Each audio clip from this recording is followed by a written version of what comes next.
Hello and welcome to Hefsel Weekly. In this week's episode, we will discuss the latest news, such as the heat wave sweeping across Europe, the resignation of the Prime Minister of Britain, and the explosion at Qatar's largest gas facility.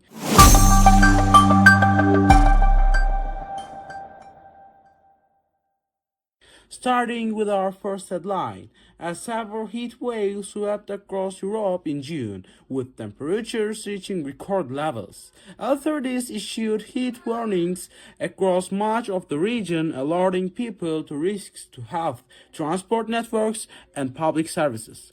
Europe is the world's fastest warming continent, with temperatures rising at nearly twice the global average.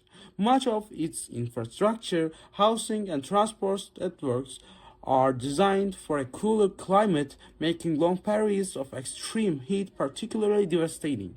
The latest heat wave is the second major extreme heat event to hit Europe in just 2 months, raising new concerns about the impact of the climate crisis.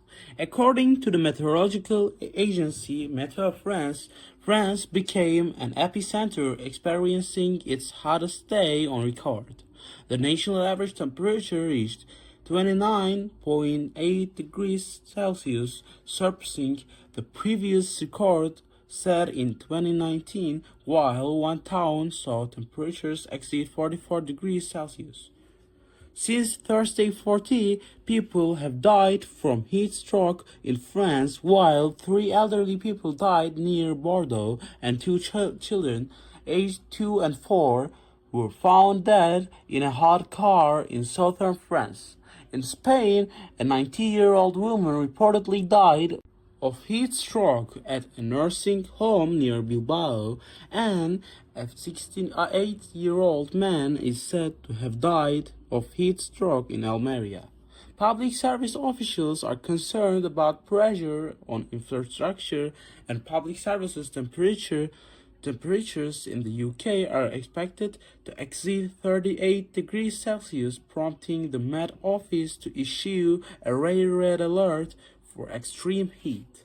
Heat warnings were also in effect across most European countries, including the United Kingdom, Germany, France, Spain, Switzerland, and Luxembourg.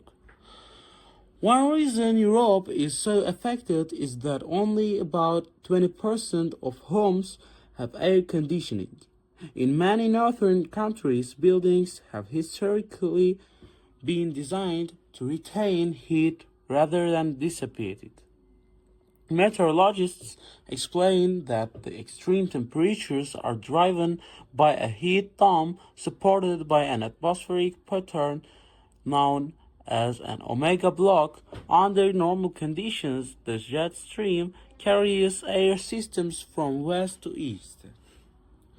During an omega block, this flow is disrupted, trapping hot, stagnant air over the same area for days or even months. Researchers say extreme heat is already one of the deadliest environmental hazards globally.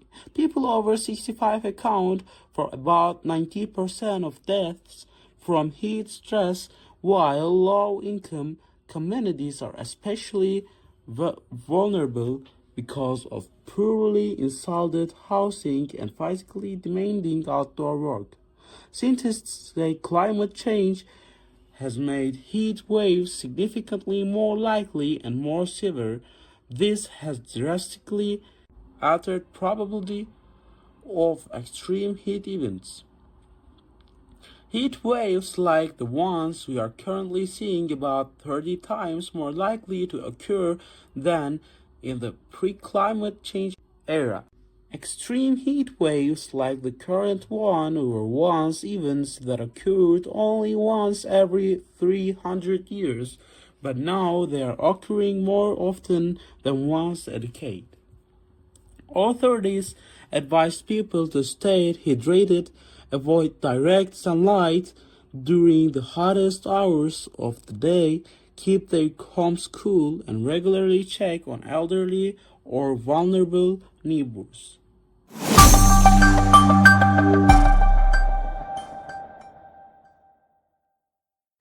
Moving on, Keir Starmer has resigned as British Prime Minister and leader of the Labour Party after acknowledging he has lost his party's support to govern the country in the next general election.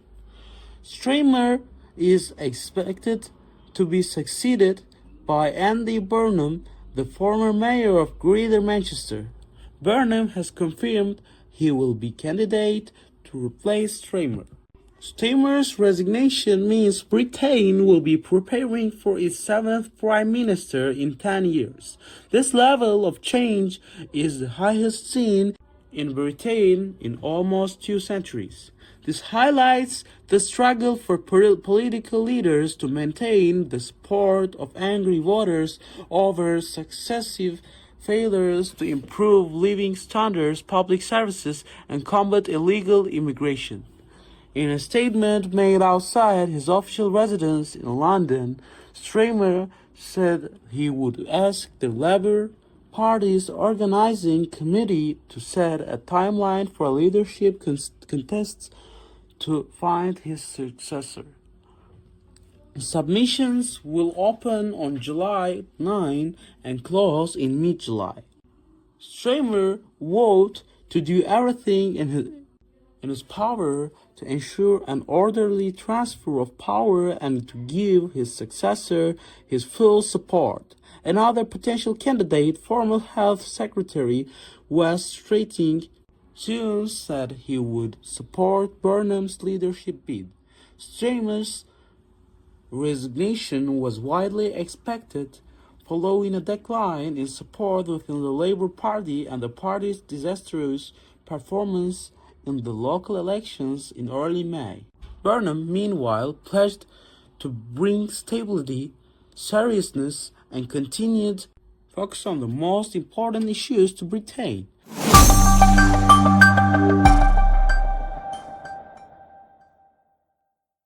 Lastly, at last, 13 people have died and 66 have been injured in an explosion at Qatar's largest natural gas facility. The Interior Ministry said a technical accident occurred Sunday night at the city's main liquefied natural gas, also known as LNG, processing plant in the Ras Laffan industrial zone, and that the explosion turned the city's skyline orange. Qatari Energy Minister said Sharida Al-Kabi said the explosion would not affect the country's exports, stating this was an accident, not sabotage or hostile act. Ras Laffan Port is the world's largest artificial port and home to the world's largest LNG export facility. The explosion on Sunday shook windows and caused panic among residents in central Doha, more than 70 kilometers from Ras Laffan. Sharida Al-Kabi added that the government is working to determine the cause of the explosion at the Barzan local natural gas supply facility and that there are no environmental risks. However, the energy minister said it would be difficult to determine when operations would resume. The country's state-owned energy company, Qatar Energy, said emergency response teams were immediately deployed and that the fire had been brought under the control. An investigation into the cause of the accident has been launched, and Sharida Al-Kabi confirmed that all those killed in the explosion were Indian and Pakistani citizens. The Indian embassy in Doha stated that it is in constant contact with Qatari authorities and will provide all possible assistance to the families of those who died or were injured. That concludes this week's episode of Hevsel Weekly. This week, we have explored the latest updates on the record-breaking heat wave affecting Europe, the resignation of Britain's Prime Minister, and the deadly explosion at Qatar's gas facility. Thanks for listening to Hevsel Weekly. See you next time.